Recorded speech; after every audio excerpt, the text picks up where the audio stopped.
get low when the whistle go.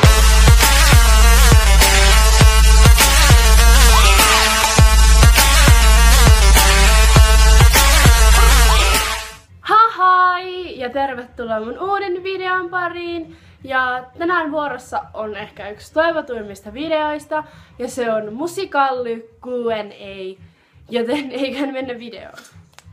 Ennen tätä Q&A:n alkua mä selitän teille ihan nopeasti mikä on musikalli, koska jos joku semmonen katsoo tätä, joka ei tiedä mikä on musikalli, epäilisin.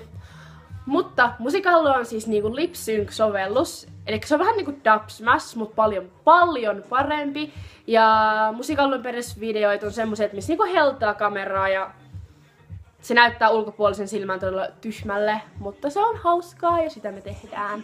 Ja niin, ymmärsitte varmaan niinku sen sovelluksen idean, eli niinku vähän kuin Dubsmash, mutta paljon parempi.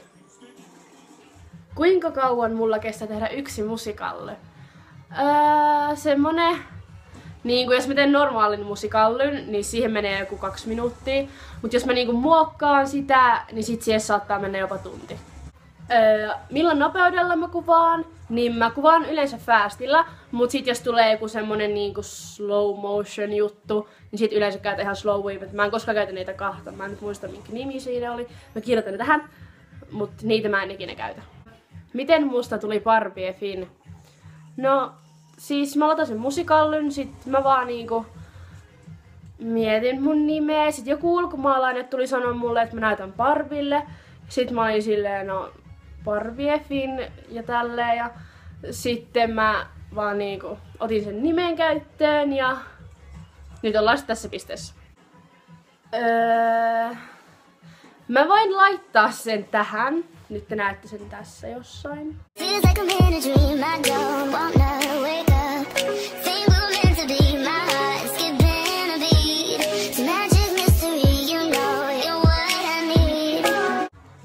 Sellainen oli mun ensimmäinen musikalli.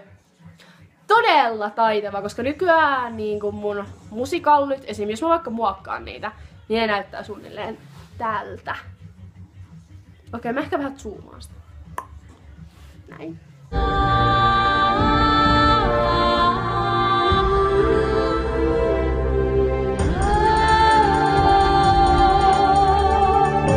Joo. Ne näyttää yleensä niinku tolta just. Ja mä muokkaan nyt yleensä niinku iMoviella tai Fanimatella.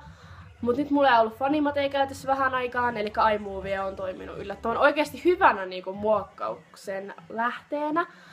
Oikeasti yllätyin siitä, miten hyvin niinku sillä pystyy muokkaamaan. Mun mielestä niinku mun paras musikalli. No siis mä en oikeastaan tiedä, mutta mä voin laittaa senkin tähän. Mukas siivekäs, niin maassa olla vois.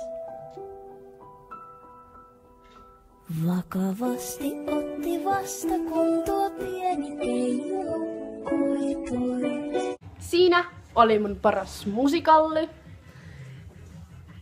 Ja niin, no ei se nyt kovin erikoinen ollut, mutta kuitenkin. Milloin mä aloin tekemään musikalleja?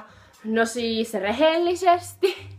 Mä latasin musikallin tyyliin vuosi sitten jouluna, niinku tästä pois. Mut sit mä niinku en osannut tehdä niitä ja mulla ei ollut vanha käyttäjä. Mut sit mä niinku poistin sen ja sit mä vaan kesällä olin silleen, että vois ladata sen ihan läpällä uudestaan. Ja sit mä latasin sen ja sit mä oon niinku tosta elokuusta asti suunnilleen tehnyt niinku vakituisesti. Ja silleen. 3 hyvää ja huonoa puolta musikallissa. No, ehkä niinku huonoja puolia on se, että niinku ilmoitukset niinku kasautuu sun puhelimeen ja sit se niinku logauttaa sen. Ja en mä nyt oikein huonoja puolia tiedä. No, en mä osaa sanoa, mutta hyviä puolia on se, että siihen jää koukkuun, se on hauskaa ja siellä niinku tutustuu oikeasti paljon uusia ihmisiä tälleen. Lempparimusikallujen tekijät, sit oli sulussa suomalaisista. Neffis, Fiandra, Lilli, Viivi. Niinku just nämä mun kaverit, niin mä tykkään niiden musikalleista tosi paljon. Lempi ulkomaalainen museeraaja. Mä oon saanut tän ennenkin ja se on Loreen Creu. Parasta musikallissa. No en mä oikeastaan tiedä siis. Siinä kaikki on niin kivaa ja no varmaan se niinku, että ihmiset tykkää katsoa mun musikalleja.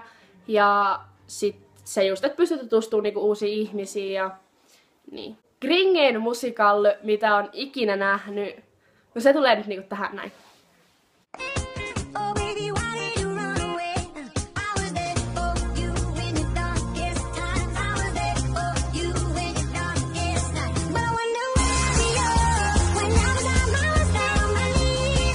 No ei, läppä oli.